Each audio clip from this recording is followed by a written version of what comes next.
Guys, good afternoon. So, ayan, daily routine ng aking mga dogs.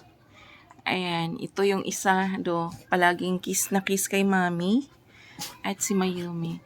So, may mga bata na kasi guys naglalaro sa labas. So, tuwing hapon, dyan sila nakatambay, nanonood sa mga batang naglalaro sa labas.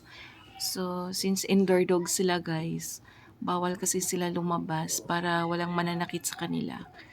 So, ganyan lang, kahit kawawa sila, para naman din sa kanilang safety, o di ba? So, that's my dog.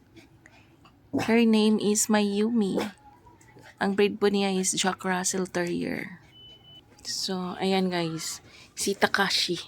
Nainggit kay Mayumi, umakyat din, di ba? So, ganyan ang kanilang routine, nakatungtong dyan. So, ayan. Di ba?